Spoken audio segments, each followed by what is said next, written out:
Bienvenue dans un voyage excitant vers le monde des merveilles du royaume des abeilles.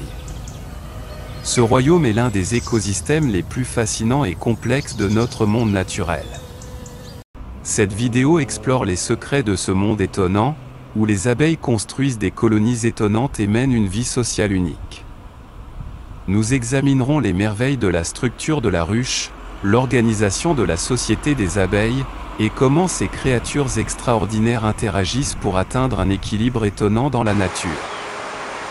Rejoignez-nous dans ce voyage inspirant au cœur du royaume des abeilles, où la vie s'entremêle de manière étonnante, et où les merveilles de la nature se révèlent dans chaque cellule et chaque angle.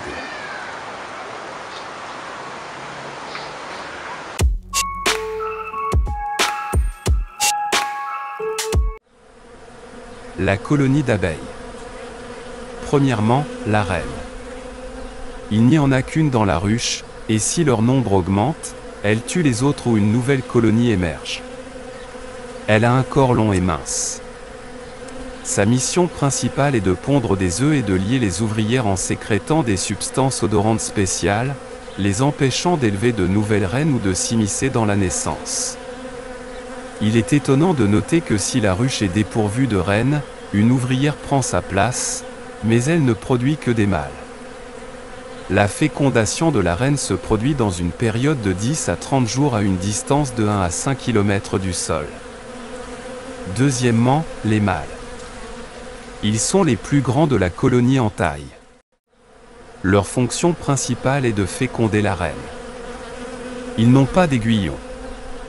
Leur apparition commence au début du printemps jusqu'à l'été, puis les ouvrières les affament et les expulsent de la ruche. Il est curieux de noter que si une abeille mâle pique une autre abeille, elle ne perd pas son aiguillon, contrairement à une piqûre humaine, ce qui entraîne la perte de l'aiguillon et des intestins, continuant à libérer du venin. Troisièmement, les ouvrières.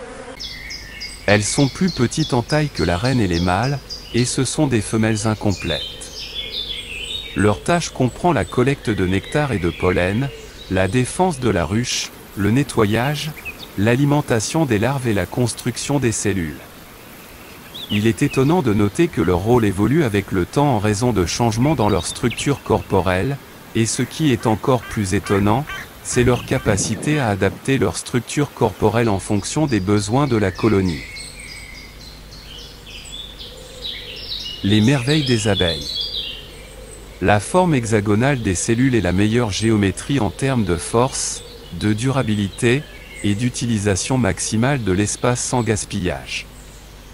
L'abeille régule le temps et la distance et s'oriente grâce au soleil uniquement. L'abeille contrôle le destin de la larve, qu'elle devienne reine ou ouvrière, en fonction de la taille de l'œil hexagonal et de son alimentation. Une larve destinée à devenir reine est placée dans une cellule avec un œil plus grand, et elle est nourrie avec de la gelée royale. Si l'alimentation en gelée royale cesse, elle devient une ouvrière.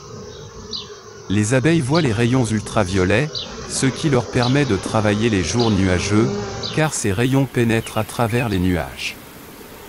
Cela a une utilité, car les rayons ultraviolets sont une des causes du cancer, et la couleur noire est la meilleure protection contre eux, contrairement à ce qui est couramment pensé. La communication entre les abeilles se fait par des mouvements ressemblant à une danse. Contrairement à ce que l'on pourrait penser, ce n'est pas seulement le mouvement qui est significatif, mais aussi les rayons du soleil qui frappent le corps de l'abeille.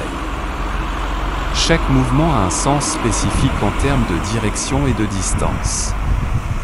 Les détails de cette communication sont étonnants.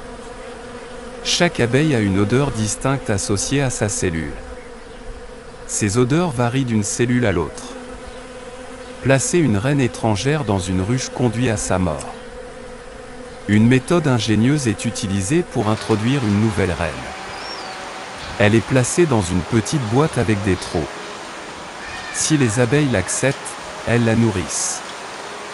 Sinon, elles ferment les trous avec de la propolis, une substance utilisée en médecine pour traiter certaines maladies de la peau, l'étouffant ainsi. Lorsqu'une ruche est attaquée, les abeilles entourent l'ennemi avec de la propolis, l'immobilisant et l'étouffant. Il est étonnant de noter qu'il est possible d'éduquer les abeilles pour butiner une fleur spécifique en les habituant à son odeur. Le pollen est transporté en s'accrochant aux poils des pattes des ouvrières. Dans l'abdomen de l'abeille, il y a un anneau fermé. Le nectar est transporté du haut de son abdomen vers le bas par une ouverture dans cet anneau. La température dans la ruche est maintenue à un niveau spécifique. Les abeilles se dispersent lorsque la température augmente pour la réduire, ou sortent par la porte de la ruche si elle est surpeuplée. De même, elles refroidissent la ruche en apportant de l'eau, et en cas de froid, elles se regroupent à un endroit et se tassent autour des zones d'œufs.